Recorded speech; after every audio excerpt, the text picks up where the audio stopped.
Pas chaud, comme le dit Mick, ouais, bien sûr, ce sera très chaud, parce que là, quand tu regardes, on n'aura plus de matchs simples, hein. Tous les matchs qui arriveront seront des matchs très difficiles. À moins que, au cas où on bat l'Égypte et que en quart de finale, enfin huitième de finale de l'autre côté, le Malawi batte le Maroc, on retrouvera le Malawi en quart si on passe, bien sûr. Mais si le Malawi élimine le Maroc, ce ne sera pas des faits valoir. Il faudrait quand même aborder le match avec sérieux, concentration, parce que une équipe qui élimine le Maroc, c'est pas une petite équipe. Donc voilà. Donc au vu de ça, gagner les grandes équipes, oui, c'est ça, parce que si tu as l'ambition de finir champion d'Afrique, tu dois être capable de gagner les favoris. Et l'un des premiers favoris, c'était l'Algérie qu'on a sorti. Le deuxième, c'est l'Égypte. Même si l'Égypte a été, je dirais, n'a pas vraiment fait bonne impression durant cette CAN, parce qu'on a vu une équipe qui balbutiait son football, une équipe qui n'a rien vraiment produit dans 100 ans. L'Égypte reste l'Égypte. C'est une équipe avec une grosse expérience. C'est l'équipe qui a gagné le tournoi le plus de fois, 7 CAN. C'est l'équipe qui a le plus qui a la plus endeuillé la Côte d'Ivoire, si je peux m'exprimer ainsi, parce qu'on se rappelle de 2006, de 2008. Donc à chaque fois que la Côte d'Ivoire joue l'Égypte, même il y a eu 98 aussi, qui était ma première CAN que je regardais, la CAN 98, où l'équipe de Côte d'Ivoire a été phénoménale. Avec, je crois, on avait la meilleure attaque du tournoi. On a marqué près de 10 buts en 3 matchs, parce qu'on a fait quoi? Le premier match, on a fait 4-3. Le deuxième match, on a fait 1-1 en Afrique du Sud. Le troisième match, on a fait 5-2 contre l'Angola. Donc on a marqué 10 buts en 3 matchs. On jouait un football spectaculaire et on arrive devant l'Égypte en quart de finale. C'était la CAN 98 au Burkina Faso. Et là, l'Égypte nous met dans une entourloupe où on n'arrive pas à développer nos jeux. C'était difficile. Et là, on a buté sur les Égyptiens et on part au tir au but. Ils nous ont battu au tir au but. Et en finale, l'Égypte est allée, contre toute atteinte, remporter ce tournoi 98 au Burkina Faso. Donc, attention, il faut faire très, très attention à l'Égypte. Moi, c'est vrai que j'aurais préféré jouer des équipes moins fortes, mais quand je pense que, comme Gilles l'a dit, si on veut vraiment aller loin, si on veut gagner la CAN, il faut qu'on soit en mesure de gagner les favoris dont l'Égypte en fait partie. On l'a très bien fait contre l'Algérie, super, on entame face à l'Égypte. Si on bat l'Égypte, on deviendra l'équipe à battre, parce que là, tout le monde aura peur de nous. Et vraiment, je pense que la Côte d'Ivoire a les moyens, quand tu regardes le contenu de nos matchs, quand tu regardes l'effectif qu'on a, la qualité de nos joueurs, il n'y a pas de raison qu'on n'arrive pas à battre l'Égypte. Surtout que l'Égypte n'a pas vraiment enchanté, elle repose tout sur Salah, mais Salah ne peut pas à lui seul tout réaliser. Donc, je prendrai d'autres questions et puis on avancera. Avant ça, il faut que j'essaie de donner un peu de charge à mon téléphone, qui essaie de... C'est là que je trouve le chargeur.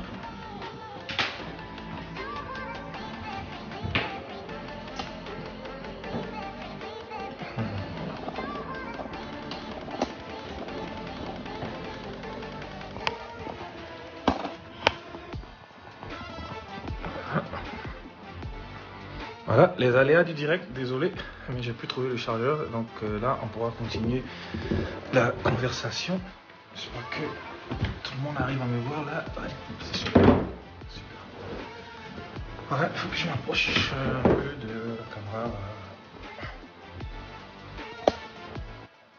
Voilà, donc c'était ça. Donc je pense que moi, quand je regarde cette CAN, les enseignements que je tire de cette CAN, je pense que en dépit de toutes les critiques, toute l'adversité que nous avons essuyé, nous en tant qu'Africains, pour l'organisation de notre tournoi continental majeur, au vu du premier match, je peux dire que cette CAN est une réussite parce que on a des matchs de qualité, on a des buts, on a des surprises, on a des confirmations, on a du bon football, on prend plaisir à regarder les matchs.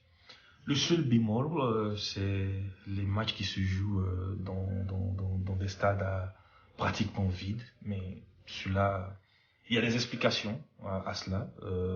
L'explication principale, c'est que le Cameroun impose des conditions aux spectateurs avant d'entrer dans un stade, dont la vaccination et le test négatif. Ce qui est aberrant parce que tu regardes dans un pays comme le Cameroun où tu as moins de 10% de la population qui est vaccinée, mais diantre, tu peux pas quand même demander au public d'être vacciné pour regarder des matchs.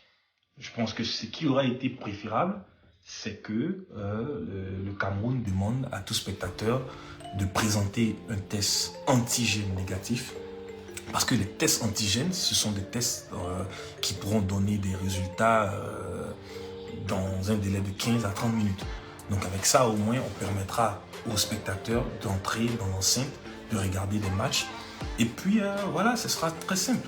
Mais quand on demande aux gens d'être vaccinés et en plus d'être vaccinés, de présenter un test négatif, je pense que c'est quand même irréalisable pour le public camerounais qui préfère s'entasser dans des villages calmes pour suivre la compétition. Ce qui est très dommage parce que les Camerounais, on les connaît, ce sont des gens qui sont vraiment très fanatiques, passionnés de foot. Donc on se disait avec leur présence dans les stades, ça allait faire du bien. Mais c'est malheureux de voir que les matchs se jouent dans des stades pratiquement vides.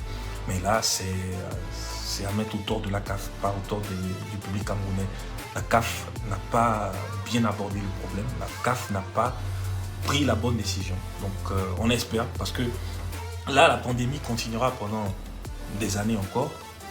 Il est fort probable que lors de la prochaine CAN en Côte d'Ivoire, que le Covid soit toujours présent. Donc il faut que la CAN se dise que demander à ce que les spectateurs soient vaccinés ne sera pas une solution, ne sera pas quand même efficace, parce que en Afrique, il faut tenir compte du fait qu'on a de moins en moins de personnes qui sont vaccinées. Donc, dire aux gens de présenter un certificat vaccinal avant d'aller dans un terrain, c'est quand même interdire aux spectateurs d'arriver au stade et de regarder des matchs. Ce qui sera vraiment déplorable, parce que la Côte d'Ivoire, comme le Cameroun, c'est un pays de football où les gens respectent le foot, sont passionnés. Donc, il faut permettre à ce public-là de venir au stade et de supporter les équipes. Donc je pense que ça a été le seul bémol à cette compétition. D'aucuns diront aussi la qualité de pelouse. Ouais, pour un tournoi comme la CAN, si on veut vraiment que les Européens nous donnent du crédit, nous respectent, il faut quand même qu'on joue sur des pelouses assez acceptables. La pelouse du Japoma est une horreur. C'est lamentable. C'est un désastre pour des joueurs d'évoluer sur une telle pelouse, il faut le dire comme il est. Le dire n'est pas faire du bashing du Cameroun. Il y a des pelouses qui sont en bon état. La pelouse de Garoua où le Nigeria joue, elle est très bonne. La pelouse du stade Olympe à Yaoundé, elle est bonne. La pelouse du stade Amadou Ahidjo, elle est bonne. Mais le Japoma, quand même, c'est un scandale. C'est un scandale de voir que des équipes africaines vont devoir jouer sur ce champ de patates, et c'est diffusé par quasiment dans tout le monde entier. Tout le monde voit qu'en Afrique, on a des pelouses de merde. Excusez-moi du terme, mais c'est des pelouses de merde. Donc là, il faut que vraiment les Camerounais essaient de revoir ça, parce qu'au prochain tour, il y aura plusieurs matchs qui vont se tenir dans ce stade-là. Et ce stade-là ralentit les conditions de jeu. Donc voilà, c'est dommage. Ouais, Kader, bienvenue à toi. Likez, partagez, voilà, donne les pouces, partage aussi. Permet à plusieurs personnes de venir. Encore une fois, pour ceux qui viennent d'arriver, c'est la première session des séries de directs que je compte faire durant cette Coupe d'Afrique. L'objectif, c'est d'informer l'audience africaine, internationale, sur ce que c'est que la CAN. Parler aussi des spécificités de ce tournoi, donner le contexte des matchs, l'historique, les statistiques, parler de la rivalité entre les différentes nations. Et je pense que le but ultime, c'est de créer et de promouvoir et puis de valoriser la compétition sportive africaine la plus prestigieuse. Et je pense que c'est nous, jeunes Africains, passionnés de football, qui devront s'atteler à le faire. Ce n'est pas les Européens qui le feront pour nous.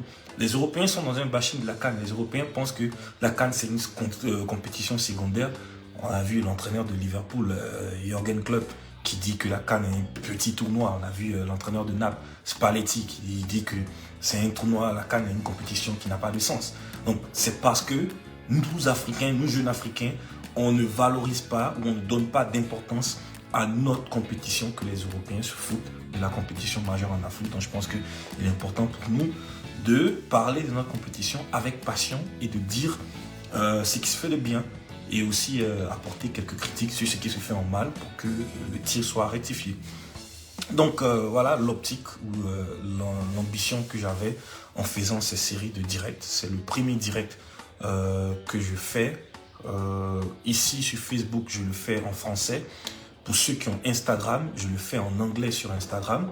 Donc là, c'est la première session. J'ai décidé de les faire après chaque phase de la compétition. Et là, je le fais aujourd'hui, qui est la fin du premier cycle, enfin, du premier tour de la CAN.